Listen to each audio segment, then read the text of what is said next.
kosonglah sholat kalian. Nah yang dikosor itu yang 4 rakaat. Jadi kosor sholat itu, mengkosor sholat itu yang 4 rakaat menjadi 2 rakaat. Nah, selebihnya tidak ada kosor. Kalau sudah 2 rakaat ya tidak dikosor lagi. Kalau sudah 3 rakaat sudah pendek. Yang dikosor cuma yang 4 rakaat. Alhasil yang dikosor itu cuma zuhur, asar dan isya. Maghrib tidak dikosor, subuh juga tidak dikosor. Kalau maghrib dikosor terus hilang sholatnya.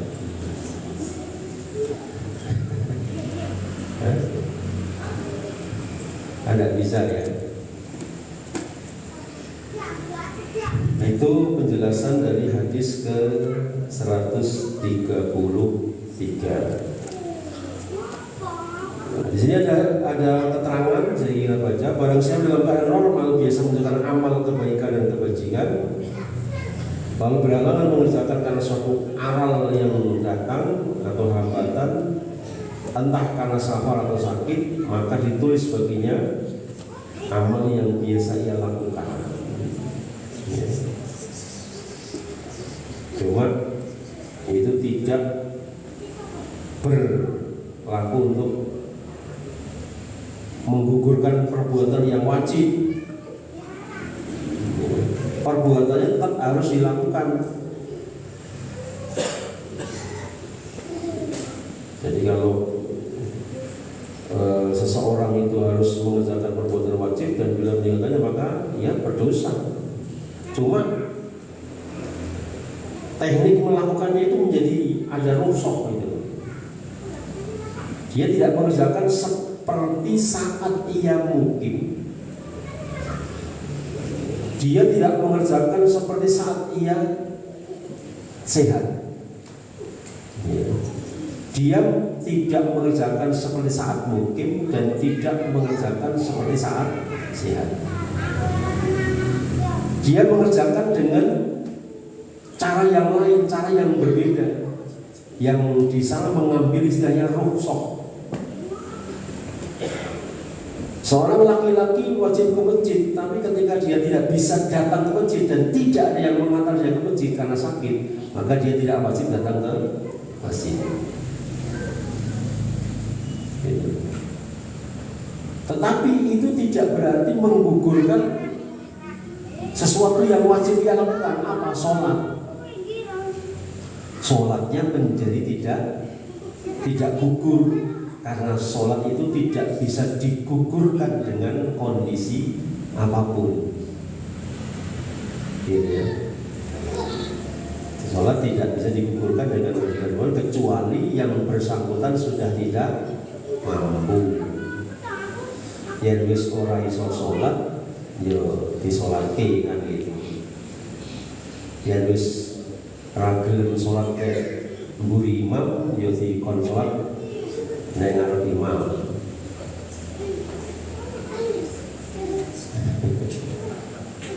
Tapi imam oke, disolatke.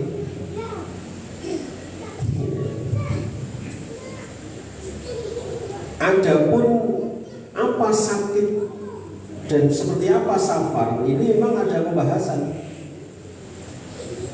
Sakit apa yang menjadikan seseorang itu ketika tidak mengerjakan seperti saat ia tidak sakit tetap mendapat pahala? Ya sakit yang menghalangi dia untuk mengerjakan kewajiban seperti saat ia sehat.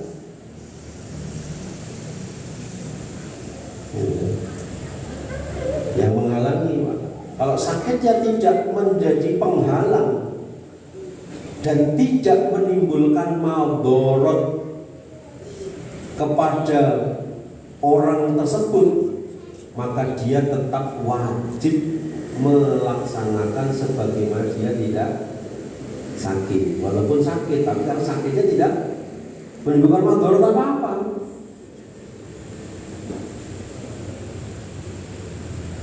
Jadi Jadi kategori sakit ini ijek iso mangkat.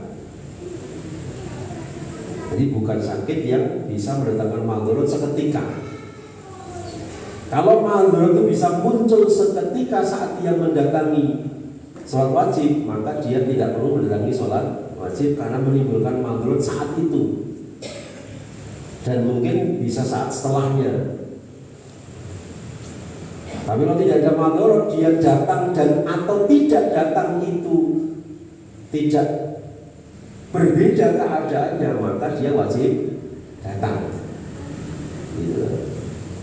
Dia datang ke sholat berjamaah atau tidak datang ke sholat berjamaah, sakitnya itu tidak bertambah atau juga tidak berkurang, maka dia wajib datang. Paham ya? Jadi udah gampang-gampang alasan. Atau jangan menjadikan sesuatu menjadi sebuah alasan untuk menjustifikasi istilahnya, membenarkan perbuatan kita yang sebenarnya oleh syariat salah. Nah, ini guru biolog kira ya. Lalu semelang nulari kancane ya pakai masker. Jadi paham ya? Karena kadang-kadang kalau kita, maka pernah saya sampaikan, carilah alasan untuk bisa melakukan kebaikan dan ketaatan. Ya. Dan carilah alasan untuk bisa meninggalkan kemungkaran dan kemaksiatan. Jangan mencari alasan untuk meninggalkan sebuah ketaatan, dan jangan mencari alasan untuk membenarkan kemungkaran dan kemaksiatan yang kita lakukan. Sing kedua ini popil namanya. Mulku enek wae.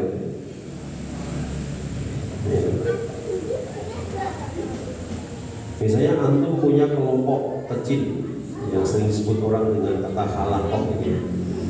Ada pengajian, misalnya kesepakatan. Ketika antum mencari alasan untuk tidak berangkat sekali, maka berikutnya akan mencari alasan untuk berangkat agar tidak berangkatnya antum itu benar.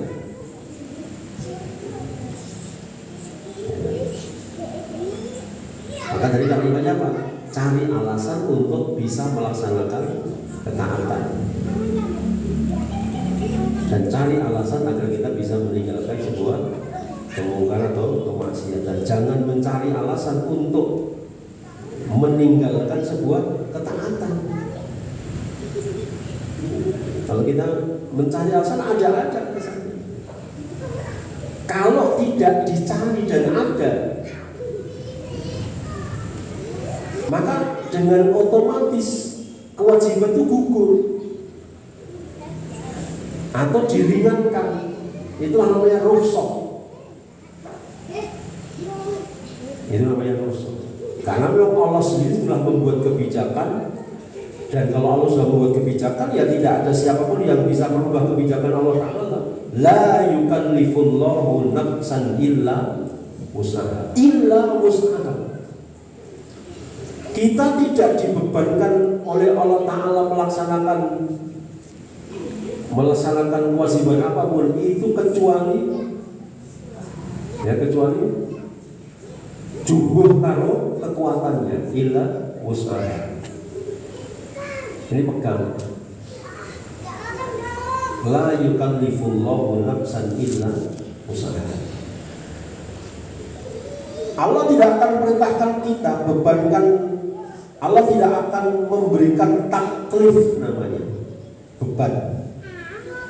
Taklif itu sesuatu yang harus kita pikul, yang harus kita sanggah, yang harus kita taruh di pundak kita. Illa usaha, kecuali pundak kita ini kuat. Nek pundak wis sengklek, yo aja dipaksa gitu ya. Nek ora sengkleh ngaku sengkleh, nek sengkleh tenan piye? Kan gitu. Nek ora sengkleh kok ngaku sengkleh.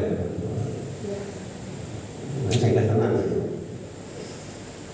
Wah, aku ora kuat jare Karjo. Ora ngomong ora kuat, ora kuat. Ngomong kuat. Nesu-nesu di kasih ya. Kan Raya ya wis.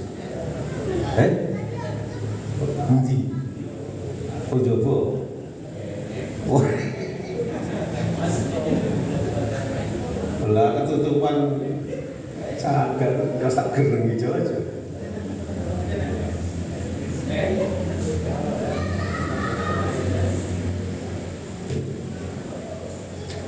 Gitu ya.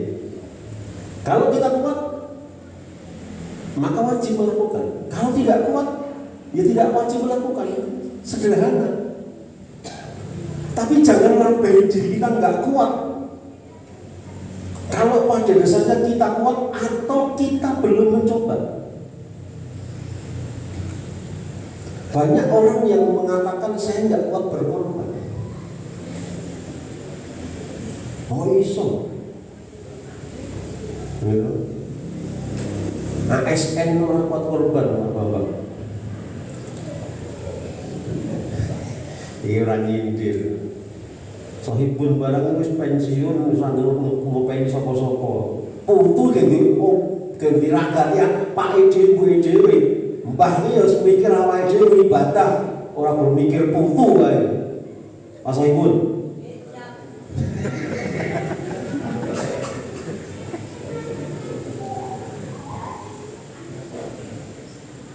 Kita sering orang bilang nggak kuat. Saya kemarin share di grup yang Haliko ya. Di Banjarnegara itu ada kampung yang setiap tahun rata-rata satu kampung itu korban sapinya 75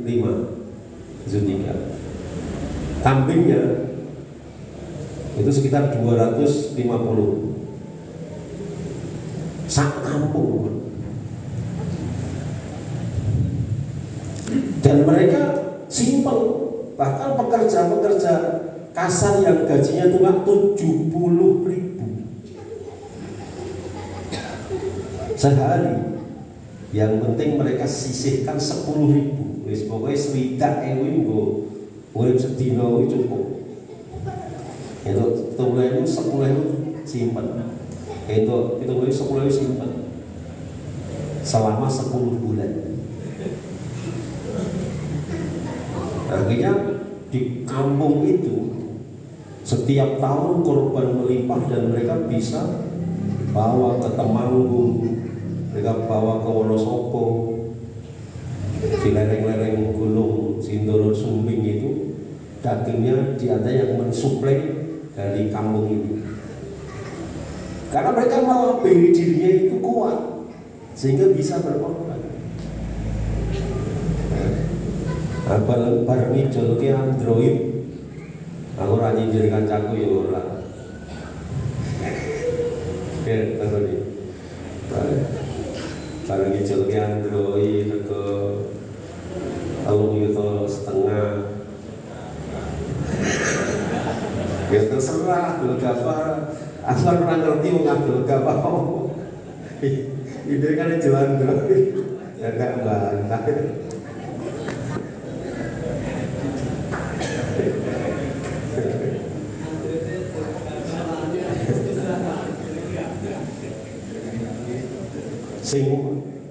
Sing paling nganjelke itu Pak, orang ngerokok. Ngerokok bendina ora tau leren ning titi wajah korban orang korban itu paling nganjelke. Padahal rokok kuwi saya tanya itu ada harganya 35.000. Tak harga 20.000 aja. Itu kalau kali 365 terus piro coba? 7.300.000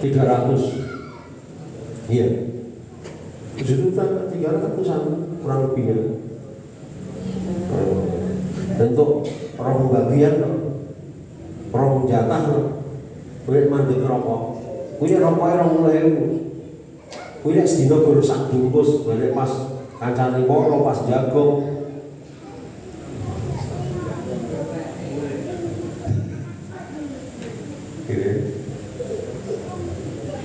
Ini tenangan nih, boleh ngerokok kok orang korban rokok. Ada korban rokok. Berapa? Dihitung, tenang dulu. Hitung juga berapa? Baik, samono akeh itu.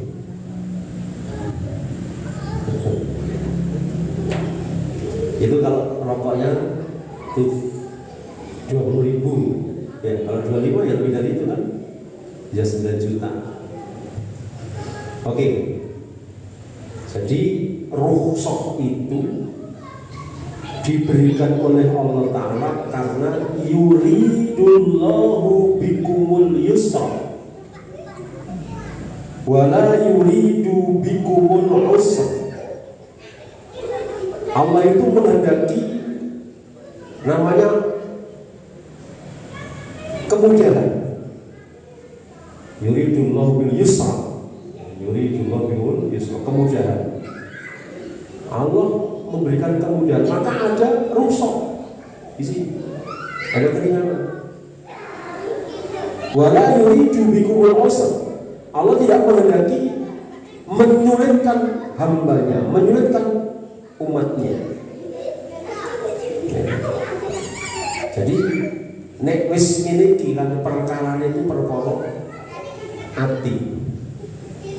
Melaksanakan syariat apapun itu berangkatnya dari istafti qalbak.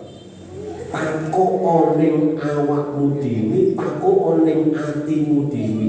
Janjane karep apa ora. Maka bahasanya Allah tidak memanggil orang kaya, tapi Allah akan mengkayakan dan memampukan orang yang terpanggil. Jika orang terpanggil untuk berkorban, maka terbukti sini. Kenapa hasilnya? Ya karena mereka terpanggil, akhirnya dimampukan oleh Allah Ta'ala. Yang memang hasilnya sehari 700.000 belum tentu mau berkorban. Ini mereka yang penghasilnya 70.000 sehari bisa berkorban. Ada penjualnya kan 60.000, 70.000 mereka punya penghasilan bisa berkorban.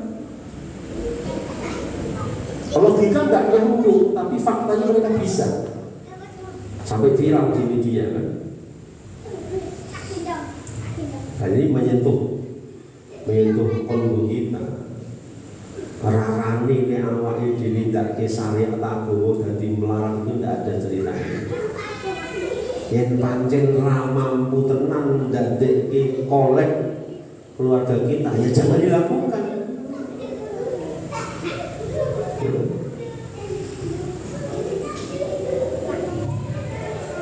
Jadi persoalan apa? Persoalan hati ini tekan nopo ora. Gitu ya. Tekan nopo. Nah, itu perlu edukasi, perlu edukasi.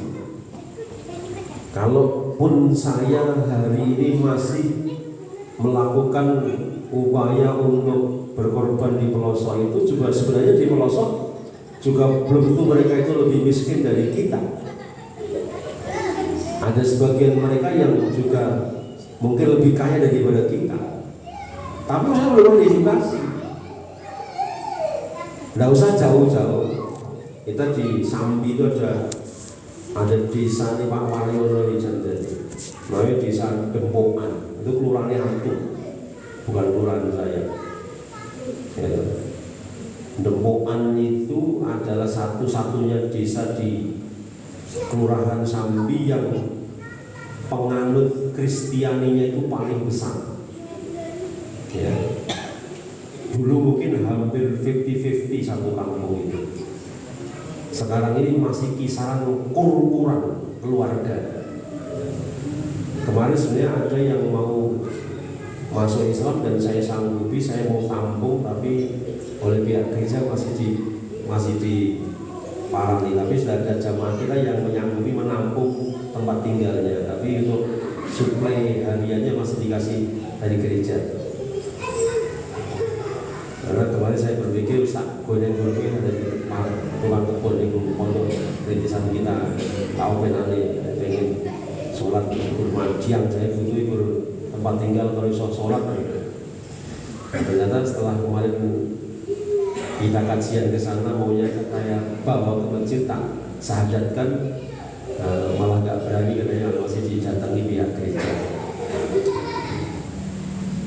Itu dulu Jumatan tidak ada, orang korban juga tidak ada. Awalnya saya membawa sapi ke sana, 1 ekor saya sendiri di sana. Ya, alhamdulillah sekarang setiap tahun mereka sudah berkorban.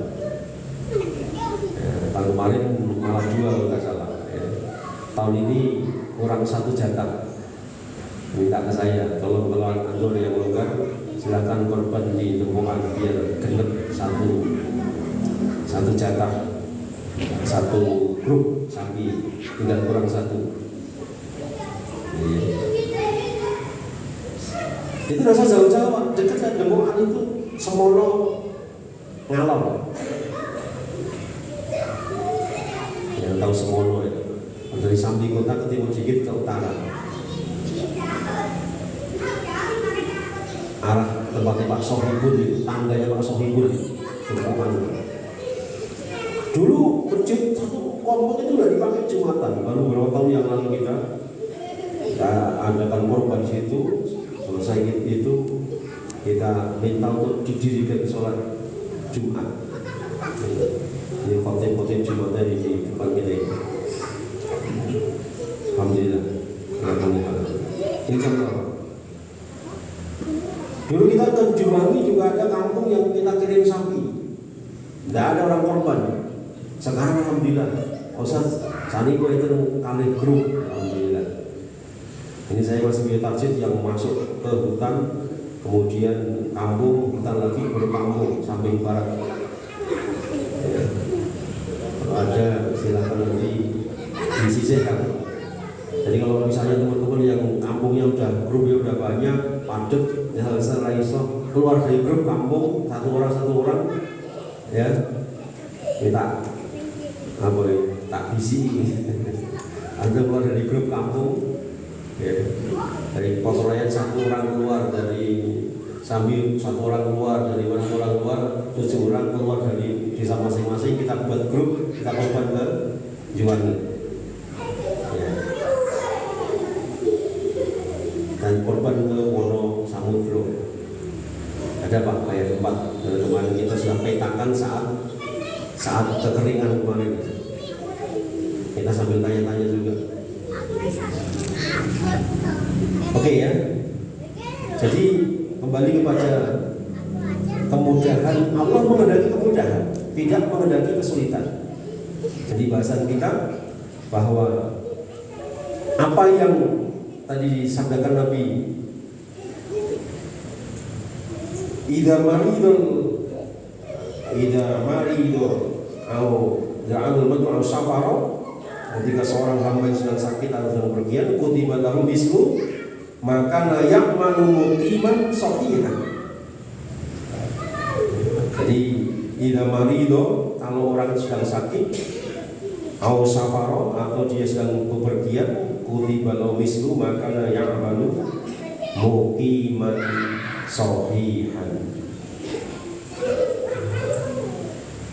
Maka ada, nanti kalau dikaitkan dengan niat juga begitu. Rasul mengatakan di Madinah, kata Rasul, ada orang yang tidak melewati lembah yang kalian lewati, tidak menyisiri sungai yang kalian sisiri, tidak melewati bebatuan padang pasir yang kalian lalui dalam berjihad di jalan Allah, tapi mereka mendapat pahala sama dengan pahala kalian. Enak sekali Rasulullah, karena mereka memiliki shadiqun niat. Mereka punya niat yang jujur, niat yang bersih, niat yang temen, mung perkarane ora ana sarana kanggo tumindak. Sama halnya dengan pembagian Nabi terkait dengan harta. Ada orang yang dikasih oleh Allah Ta'ala harta, dikasih oleh Allah Ta'ala ilmu. Dengan ilmu yang ia terima dari Allah, maka hartanya ia gunakan untuk fayattaqi bi rabbah, untuk semakin menjadikan dirinya bertakwa kepada Allah Subhanahu wa taala dan menebar manfaat serta maslahat untuk orang lain dengan hartanya. Tapi ada orang yang dikasih oleh Allah harta, tidak punya ilmu, maka hartanya digunakan untuk memaksiati Allah, dan hartanya kadangkala seringkali menginspirasi orang untuk berbuat dosa atau maksiat. Kelompok yang ketiga, ada orang yang nggak punya harta, nggak dikasih oleh Allah, tapi dia punya ilmu. Dengan ilmu menumbuhkan niat, cuma niat. Ilmunya menumbuhkan niat, dan niat dia shodiqun niat, niat dia sholihun niat dia niat yang jujur, niat yang benar, niat dia niat yang baik. Apa? Kalau saya punya harta, maka saya akan bangun pesantren, saya akan dirikan masjid, saya akan bangun panti asuhan, saya akan bla bla bla sebagainya. Ya. Dia yang nomor 3 ini Pak, pada dasarnya kata Rasul, ya, itu dengan yang kelompok pertama tadi ganjarannya modul, ya. Tapi memiliki shodiqunnya ora gampang. Wong sing digladi ora perkara kuwi, sing dimeneng, sing diimpikan, yang dirindukan, sing diarep-arep iki ora perkara kuwi. Nek didit orang bangun pesantren, orang bangun masjid, orang bangun panti asuhan, tidak akan membangun pesantren manula. Saya mohon doa ya Pak. Saya insya Allah semua pesantren dari level sudah kita inisiasi berdiri. Satu target saya sebelum meninggal, insya Allah mudah nanti kabul. Nah, insya Allah nanti isi dengan pisan saya. Kita dan juga sepakat juga dengan Dr. Purwoko, spesialis kalau pensiun nanti kita akan mendirikan pesantren manula. Gitu. Jadi wong sing ya kan namanya orang kadang-kadang tobatnya itu masa-masa akhir kan, ya udah apa-apa tuh Pak. Pejabat-pejabat, orang-orang kaya, sing masa akhirnya itu ingin baik, ya kita akan terima, kita akan jadi pesantren. Ya tentunya high cost Mas. Ya apa high cost. Duit pensiun dengan manfaat. Kan gitu ya. Mungkin anaknya sibuk, anaknya nggak sempat merawat, anaknya punya jabatan tinggi dan sebagainya. Daripada bapak ibunya semua ditanggung semua, kita akan dengan pesantren. Kita sedang godok konsep sekaligus kira-kira seperti apa.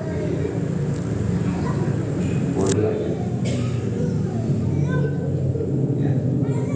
Nah kembali ke yang keempat, orang yang tidak punya harta, orang gablek ilmu, niatnya orang jujur, niatnya orang becik, sing dipikir, sing dingengen, nek duwe bondo, so aku arep campur sari telung dina telung bengi ra leren, so aku arep ngene arep, wah sing dingengen bangsa sing elek.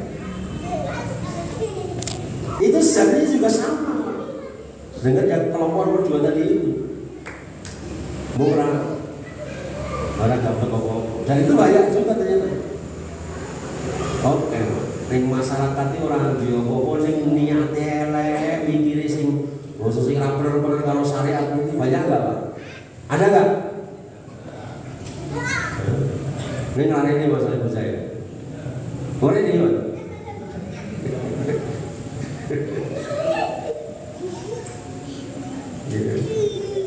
Orang gak boleh ngomong-ngomong ya, pikirannya itu pengen itu sing bangsa negatif.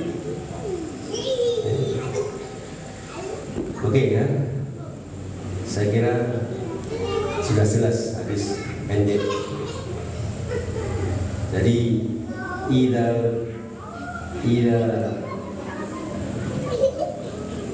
maridul abdu, ida kana maridul abdu atau ida maridul abdu, au safaro, kutiba lahu mislu, kutiba lahu mislu, maka mukiman sohihan. Jadi hadisnya seperti itu. Kalau tidak maridul abdu au safaro kutiba lahu mislu, maka mukiman sohihan. Jika seorang itu sedang sakit, ketika seorang itu sedang bepergian, maka dicatat baginya kebaikan-kebaikan, ya, yang sama persis mislu, maka mukiman sohihan, ketika dia tidak bepergian, ketika dia tidak dalam keadaan tidak sakit atau sehat. Baik, saya kira itu yang saya bisa jelaskan terkait dengan hadis ke 153. Ada pertanyaan, silakan. Ya. Salam warahmatullahi